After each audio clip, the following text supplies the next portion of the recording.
Welcome to Daily Armor. Today we're going to be in 1 John chapter number 2, looking at verse number 5. 1 John chapter 2 and verse number 5, and it says, "But whoso keepeth his word, in him verily is the love of God perfected. Hereby know we that we are in him." We're still talking about the love of God, probably for just a few more days. And there's some other verses here in 1 John, and that's where we're going to be for the next several days, is in the book of 1 John. We'll be in chapter 3, chapter 4, and chapter 5 over the next several days. And I'm just really getting so much from understanding the love of God. When we have an understanding of the love of God that's within us, and that's what this is talking about. This is a love of God that's already in us. It's not we're trying to keep the love of God. It's not we're trying to attain the love of God. If you're saved, you already have the love of God. But it's allowing that love of God that's in us, is allowing the Holy Spirit that's within us to work through us. And what we have to do is exactly what the very first part of the verse number 5 says. It says, "But whoso keepeth his word." Whoso keepeth his word. That keepeth there that's talking about applying his word. It's not just talking about reading it. And reading it is wonderful, and reading it is where we start, and reading is what we've got to stay in it. But we don't just read it. We have to go a step further, and we have to apply it. I like the definition when I looked it up in the King James Bible Dictionary, and it was to guard. So we're going to guard his word. We're going to cherish his word to the point where we are going to apply it whether we feel like it or not. We're going to observe it because we are respecting that this is what God says. We are respecting that this is how he chooses for us to do things, and not, it goes against what our flesh wants to do in so many instances. There's so many things that I have put into practice, and the whole time I've been like biting my tongue, gritting my teeth, and I've had to apply it. But then the moment that I applied his word, because out of respect and out of just simply being obedient and applying it, submitting to his word. And we don't like that word submit. We feel like we're having to give up. It's pride. When we don't want to submit, it's pride, and we don't want to have any of that pride build up and stop us from not only experiencing the love of God in us to a greater capacity, but then once we share that, we're going to be showing the love of God to others. And they're going to be like, you know what, something's different. They're gonna want to try it. They're gonna want to find out what's different about you. They're gonna want to see, how do you know the Lord like that? How do you have such peace? How do you have such joy? How do you have such enthusiasm? Why are you excited whenever this is hard, this is difficult? Why are you getting through this? How are you getting through this? This is how I started this love of God. I am still so heartbroken over several of my friends, several people that I just think a lot of, and they are going through some of the most difficult things in their lives. And it's several people. It's not just one, but it's several people, and there's different circumstances. And I'm like, Lord, how are they getting through that? And he reminded me of how I have gotten through those times when, maybe not those exact circumstances, but we all go through things. We all experience life's difficulties and trials and tribulations and just all kinds of things. And how do we get through those things? We are experiencing the love of God in the midst of those things. And then when we, through those experiences, then we're sharing that, well, you won't believe how the Lord's helped me in this area or that area, but what boils down to, but I had to submit. Whenever you're going through something and you're like, how am I ever going to get over this? This is, everything in your life is terrible. And then you stop and you count your blessings. You are applying his word.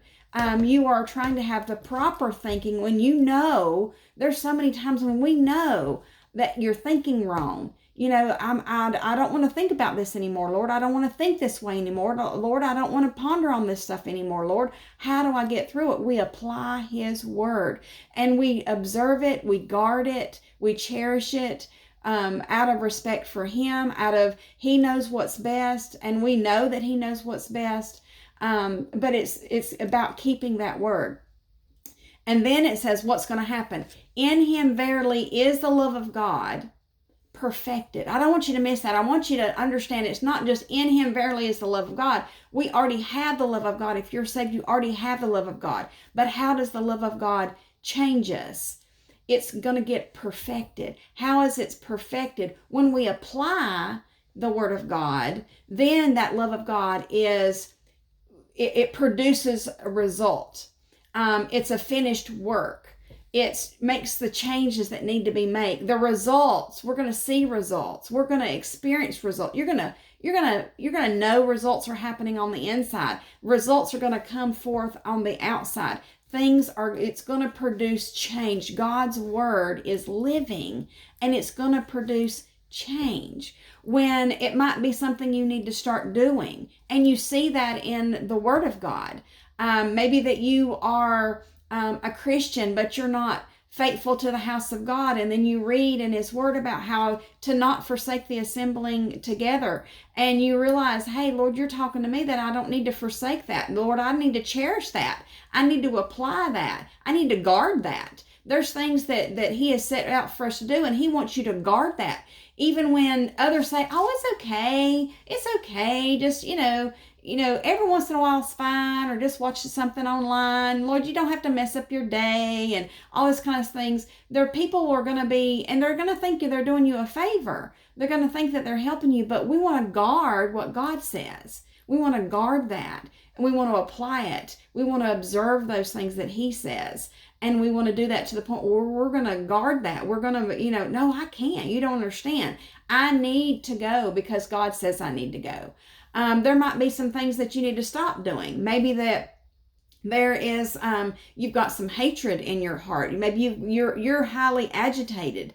Maybe it's at a particular person. Maybe it's at a particular circumstance. Maybe it's at a, overall generally, you're just you and upset and bitter and all these things that can well up, and you want to stop that.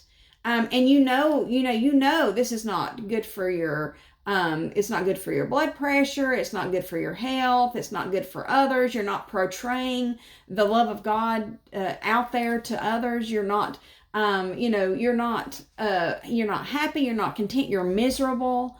And you don't want to be miserable, but you don't even know how to you don't even know what changes need to be made. When we get in his word and he shows us those changes. When you look and you're reading Psalms 51 and it says, create in me a clean heart. When you're looking at those scriptures and you're seeing, Lord, you're speaking to me. I remember reading Psalms 51, and I had read it, several times, but then this particular time when I read it, I realized the Lord was dealing with me. It's the living word. He is using it to make those changes. He is perfecting some things in our life. Not that we're ever going to be perfect, but perfection in the love of God is within us, and perfection results can be achieved when we apply his word, when we guard it, when we take it serious, when we don't just think, well, Lord, I can't do that. Well, that's not what he says. He says that we can do all things through Christ. Now, I can't do anything outside of the Lord that makes any kind of impact for anybody else. But with the Lord, I can do all things. And he has really showed me some things even this year. This year, I would say if I had to sum up this year so far, and we're 6 months into the year, but if I would have to say, into this year, how would I sum up this year so far? God is faithful. And that's what you're going to find out in his word. He is faithful. What's our part? Our part is to apply his word, submit to what he says. And then we're going to see the love of God that's already within us, already there. We're going to see it perfected. We're going to see some changes. Not only the changes are going to happen within us, but there's going to be changes that are going to be experienced by others. They're going to see changes within us, and they're going to be like, hey, I need to do that. I need to, what are you doing? And we can share, hey, I was reading the scriptures and the Lord gave me this verse, and I was praying, and the Lord led me, said I needed to stop doing this, and then I needed to add this, and, maybe He's wanting to change our prayer time. Maybe it's not even so much of when you pray or how long you pray, but maybe it's how and what you pray. Maybe that He wants, I know that He is through the past almost 23 years, that He has really changed over the years. He's changed how I pray and what I pray for and how I pray about things. And even this recently where there is something particular I've been asking for. And I was telling Todd the other day, I said, I'm asking the Lord for this, but I'm not asking for the Lord for this as if, Lord, I have to have this. I'm asking for the Lord for this particular circumstance only if He says it's okay. I don't want it if He says there's a danger out there. I don't want it if He says there's something that's going to lead me away from Him. I don't want it if He knows that it's going to be bad for me. But I want it if He allows it. And it's changes. There's so many times when I'm like, Lord, I have to have this. And I'm realizing I don't have to have anything but what He wants. I think I know what I need. And I don't usually ever know what I need, but He always knows. And so I guard what He says, and I will submit to what He says. Now, this that I've asked for, if He doesn't want that for me, then I'm like, it's actually pretty awesome. But then at the same time, if He does allow it, then that's pretty awesome. So I feel like I'm a winner either way. And it's all about He has changed how I'm praying for things. He is changing the way that I look at situations and not looking at it, Lord, this is what I feel like I need, or this is what I desire. But Lord, if what I desire is not healthy, Lord, change my desires and let them be what You want. And how that happens is guarding His word and applying His word and submitting to His word. And it's really exciting. Now, it doesn't mean that it doesn't come with difficulties. It doesn't mean that there's not pain. Sometimes changes hurt. I've experienced that. Tremendously experienced that this year. A lot of, like not just mental pain, and then that's very real, but physically painful. There's some things that the Lord has had me make some changes in, and I have submitted to them, and then it has caused me bodily pain. Literally excruciating pain. And yet I knew the Lord was saying, you just keep going. You just keep going. You're going to get through this. This is what you need to do. And you're going to get through this. And I have submitted to the pain is part of the process sometimes. The change, when we do the same thing, but then somehow or another we want the results to be different, that just doesn't make any sense.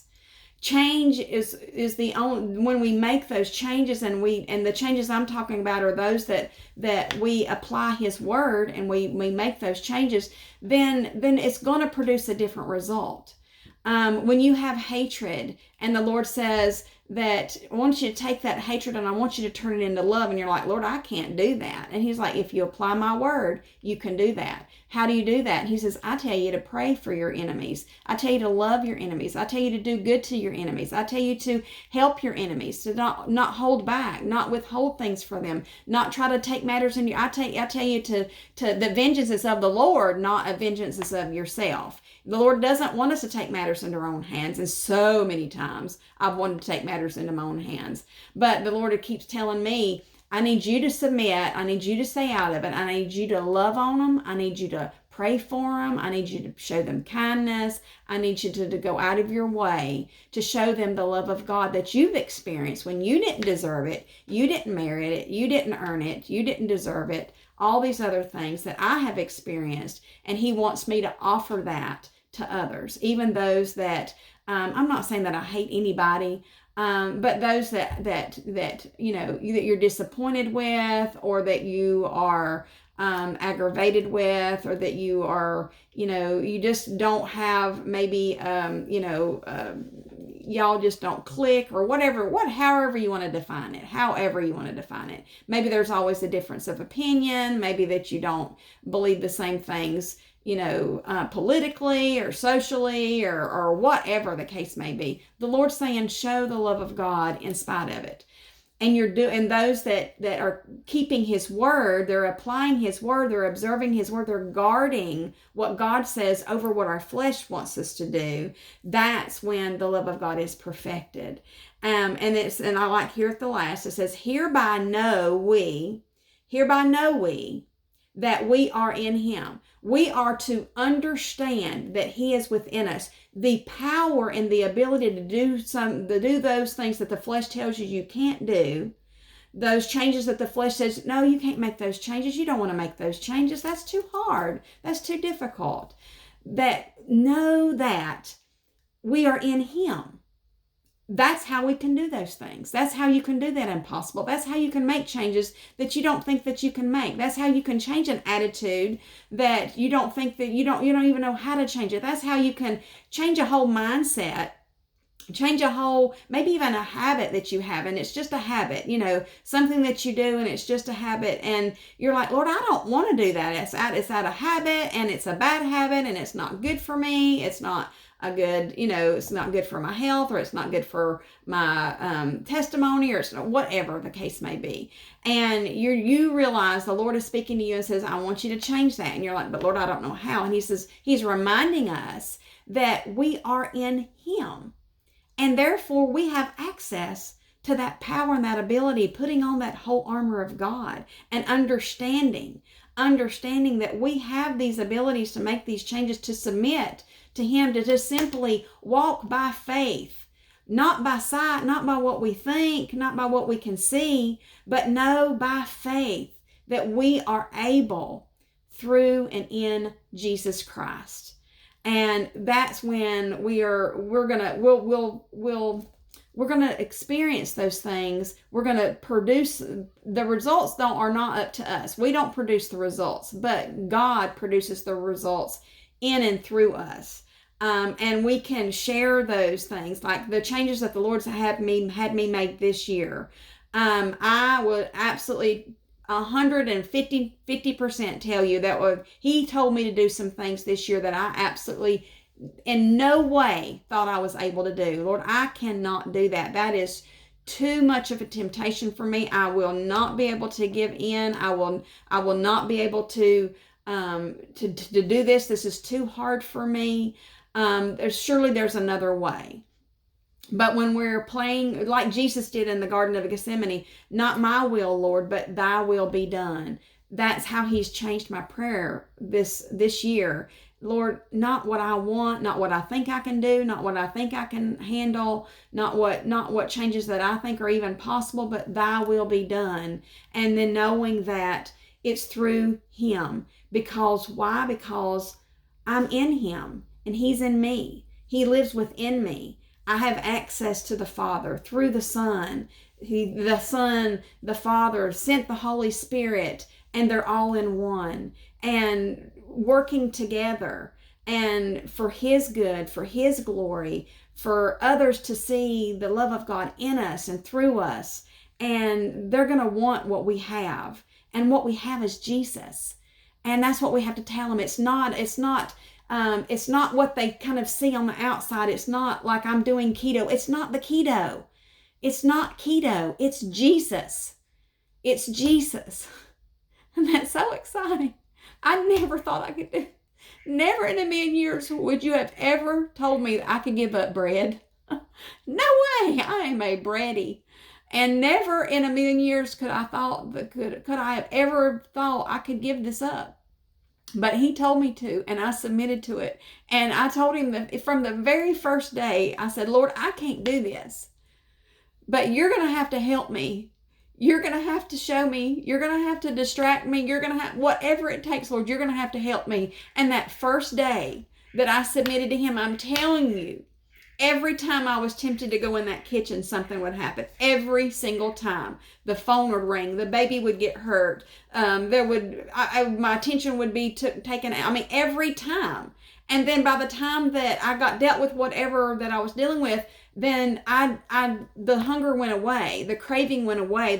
God absolutely helped me do what I thought was absolutely impossible for me to do. And I'm telling you, this was not my idea. This was not something I wanted to do. But absolutely through praying, Lord, whatever you want me to do, and it wasn't like a one-time prayer. I had been praying about this since probably October of last year, and the Lord gave me a direction to go in around February, March of this year. I believe it was March of this year. And I knew without a shadow of a doubt, it was him saying, this is what you need to do. And when you see it, when you are praying and you see it, and was it in the scripture, Teresa Gale, you need to do keto diet? No, it wasn't in the scripture. It was through the scripture, through keeping his word, through communicating with him, through praying, and then through meditating on his word and submitting to what I knew he was speaking to me. He was speaking to my heart, not in an audible voice, but in one that was way louder than that. And I knew this is what I needed to do. Whenever I have had somebody that's been mean and cruel to me, and this happened, I don't know, I would say maybe 5 years ago, and I heard, sometimes people don't realize how much their voice carries. And I'm sure I've been guilty of this, but this was something that I experienced. And I heard somebody say something very, very ugly about me. And then walk up to me, like 1 minute later, walk up to me, and I heard it. And I was like, I had like a hot flash. I was popping mad. And it was just mean, and it was ugly, and it was ridiculous.